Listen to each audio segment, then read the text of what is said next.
ഇന്ന് ഡിസംബർ 23. നമ്മൾ എങ്ങടെ പോണേന്നറിയോ? ബേബീനെ ഡേ കെയറിലാക്കാനായിട്ടാ. വേറൊന്നുമല്ല കേട്ടോ, നമ്മൾ രണ്ടാളും വർക്കിംഗ് ആയതുകൊണ്ട് നമുക്ക് വേറെ ഓപ്ഷൻ ഇല്ല. അപ്പോൾ ഇത്ര ചെറുപ്പത്തിലെ ഡേ കെയറിലാക്കാന്നൊക്കെ പറഞ്ഞാൽ വളരെ ബുദ്ധിമുട്ടുള്ള കാര്യമാണ്. പക്ഷേ ജീവിത സാഹചര്യങ്ങൾ ഇങ്ങനെ ആയതുകൊണ്ട് ആക്കിയേ പറ്റൂ. പിന്നെ ഇവന് തിരിച്ചറിവായിട്ടില്ലല്ലോ, ടൈനി ബേബി അല്ലേ. അപ്പോൾ ഇവൻ പുതിയ ഫേസസ് ഒക്കെ കണ്ട് അവരായിട്ട് കൂട്ടുകൂടി സോഷ്യലൈസ് ചെയ്ത് അവൻ വളരട്ടെ. പക്ഷെ ഭയങ്കര ബുദ്ധിമുട്ടായിരുന്നു കേട്ടോ. ആദ്യത്തെ ഒരു 3-4 മണിക്കൂറാണേലും അവനവിടെ വിട്ടിട്ട് തിരിച്ചിറങ്ങി വരുമ്പോഴത്തേക്കും നമ്മളുടെ എന്താ പറയുക, ഹൃദയം ഭയങ്കര ഹെവി ആയിരുന്നു. എത്രയും പെട്ടെന്ന് തിരിച്ചു പോയിട്ട് ബേബിനെ കൂട്ടി വീട്ടിൽ കൊണ്ടുപോയി അവൻ്റെ കൂടെ ഇരിക്കാൻ, അങ്ങനത്തെ ഒരു ഫീലിംഗ് ആയിരുന്നു. ഇതുവരെ ശരിയായിട്ടില്ല. സ്റ്റിൽ നമ്മൾ അതായിട്ട് യൂസ്ഡ് ആവുമായിരിക്കും. ഇത് അവൻ്റെ ലൈഫിലെ ഒരു മൈൽ സ്റ്റോൺ ആയിരിക്കും. കാരണം ഇതൊരു പുതിയ പ്ലേസാണ്, പുതിയ ആൾക്കാർ, ഫ്രണ്ട്സ്, പുതിയ ആക്ടിവിറ്റീസ്.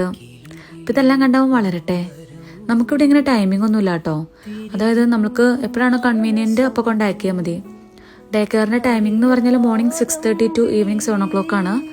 അപ്പോൾ നമ്മളിപ്പോൾ മോർണിംഗ് മുതൽ ഈവനിങ് വരെ വർക്ക് ചെയ്യുന്ന പേരൻസ് ആണെങ്കിൽ നമുക്ക് ലോങ് അവേഴ്സ് കുട്ടികളെ ഇരുത്താം. നമ്മളിപ്പോൾ യൂഷ്വലി ഞാനിപ്പോൾ വർക്ക് ഫ്രം ഹോമാണ്.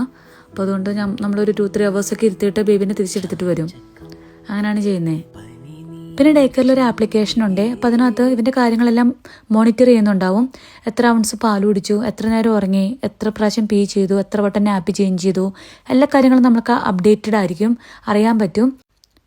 പിന്നെ ഇവൻ്റെ ബാഗ് കൂടി നമ്മൾ പ്രിപ്പയർ ചെയ്ത് കൊടുക്കണം. അതായത് ഇവൻ്റെ extra clothes, nappies, bottles, moisturising cream, ഇവൻ എന്തൊക്കെ സാധനങ്ങളാണോ ബേസിക്കായിട്ട് ആവശ്യമുള്ളത് അതെല്ലാം നമ്മൾ അവർക്ക് കൊടുക്കണം. അപ്പോൾ അങ്ങനത്തെ കാര്യങ്ങളൊക്കെ തന്നെ ഉള്ളൂ. പിന്നെ എന്തെങ്കിലും ഉണ്ടെങ്കിൽ അവർ നമ്മളെ ഇൻഫോം ചെയ്യും ആവശ്യമുള്ളതൊക്കെ. നമ്മുടെ ലൈഫിലെ ചില മൊമെൻറ്റ്സ് ഭയങ്കര പ്രഷ്യസ് ആയിരിക്കുമല്ലോ. എനിക്ക് അങ്ങനെയുള്ളൊരു മൊമെൻ്റ് ആട്ടോ ഇത്. അതുകൊണ്ടാണ് ഞാനിതിന് വോയിസ് ഓവർ കൊടുക്കാമെന്ന് വെച്ചേ. അപ്പോൾ അത്രേ ഉള്ളൂ കേട്ടോ. Thanks for watching. ബൈ.